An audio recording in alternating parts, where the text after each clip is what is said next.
Olá, esse é o projeto 3, Modelagem de Sistemas Mecânicos. Nosso projeto se baseia num fato histórico, o jogo da Copa de 1970 do Brasil contra a Tchecoslováquia, o gol que o Pelé não fez. Esse chute entrou para a história do futebol e ainda hoje é relembrado. Nele ocorrem dois fenômenos interessantes: o efeito Magnus, responsável por dar maior sustentação à bola. Esse efeito também é notado em chutes de escanteio e cobranças de falta, com um desvio pronunciável da bola. E a crise de arrasto, que possibilitou a grande trajetória da bola. O efeito Magnus é um efeito fluido-dinâmico, que ocorre com objetos que rotacionam dentro de um fluido. Por causa da fricção da superfície da bola com o ar, surge uma força no ar, desviando sua trajetória para baixo, e por reação, o ar exerce uma força na bola, funcionando no sentido contrário e causando um desvio na sua trajetória. A crise de arrasto é mais um efeito fluido-dinâmico, em que o coeficiente de arrasto sofre uma queda abrupta, repentinamente, quando se atinge altos valores do número de Reynolds. Esse, por sua vez, é dependente da velocidade. Quanto maior a velocidade do fluido, maior o número de Reynolds. Essa velocidade em que ocorre a transição é conhecida como velocidade crítica. Assim, nós modelamos a bola do jogo do Brasil e Tchecoslováquia, e pretendemos responder a seguinte pergunta: onde deveria ter sido o jogo para que o Pelé conseguisse fazer o gol? Nós pretendemos rodar nosso modelo para diferentes densidades, pois sabemos que a densidade varia em função de diferentes altitudes, e sabendo a densidade correta, podemos determinar qual a melhor cidade em que o Pelé poderia ter conseguido fazer o gol. E para iniciar a modelagem, tomemos algumas considerações iniciais. O vetor velocidade angular foi considerado constante e na direção de y. Consideramos o efeito Magnus, que é o efeito que provoca uma força devido à rotação da bola enquanto ela se desloca ao longo de um fluido, que no caso esse fluido é o ar.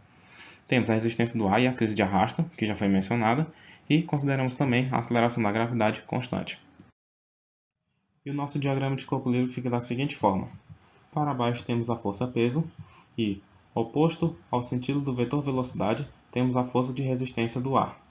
Bem, e perpendicular ao plano formado pelos vetores velocidade e velocidade angular, temos a força Magnus.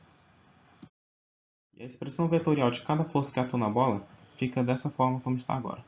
E é importante observar esse ângulo θ.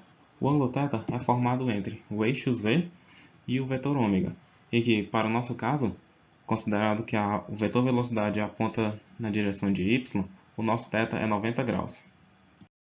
Então, chegamos ao nosso sistema de equações diferenciais que implementaremos em Python. Lembrando sempre que, para esse caso, o nosso ângulo θ é 90 graus. E aqui estão algumas constantes e parâmetros globais que utilizamos na nossa modelagem. Só é importante observar a densidade do ar, que é de 1,05 kg por metro cúbico. Isso porque o jogo ocorreu em uma cidade mexicana que fica a cerca de 1.500 metros acima do nível do mar. E para obter o valor da velocidade de crise, a gente utilizou um gráfico feito a partir de um estudo científico que analisava uma bola de futebol dentro de um túnel de vento. O ponto tomado nesse gráfico foi este marcado, que é próximo à região da crise do arrasto, e o valor estimado foi em torno de 18,8 metros por segundo.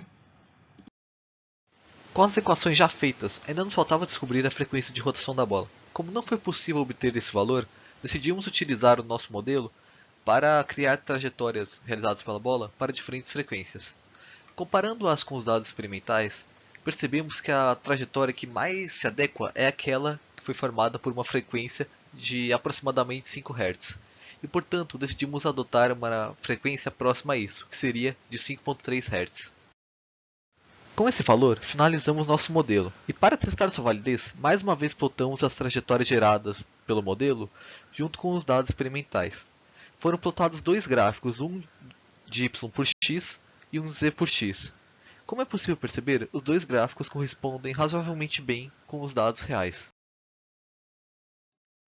Analisando o gráfico abaixo, o qual exibe a posição da bola ao cruzar o plano das traves e suas alturas no momento, podemos concluir que não existe um lugar na Terra onde o jogo deveria acontecer para que o Pelé conseguisse fazer o gol, pois o efeito da altitude de suas diferentes densidades pouco influenciou a trajetória.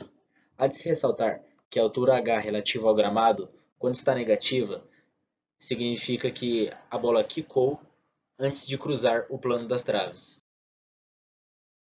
A fim de enxergar como o gol seria possível, podemos iterar pensando na angulação do vetor que representa a rotação da bola, pensando em utilizar uma frequência de rotação não constante ou tentar modelar as correntes de ar no estádio.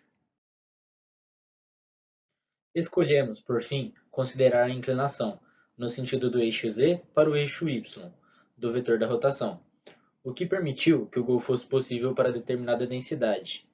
Mas, apesar de parecer simples, não foi realizado nem pelo rei do futebol. Em nome de todo o grupo, gostaria de agradecer a sua atenção. Muito obrigado.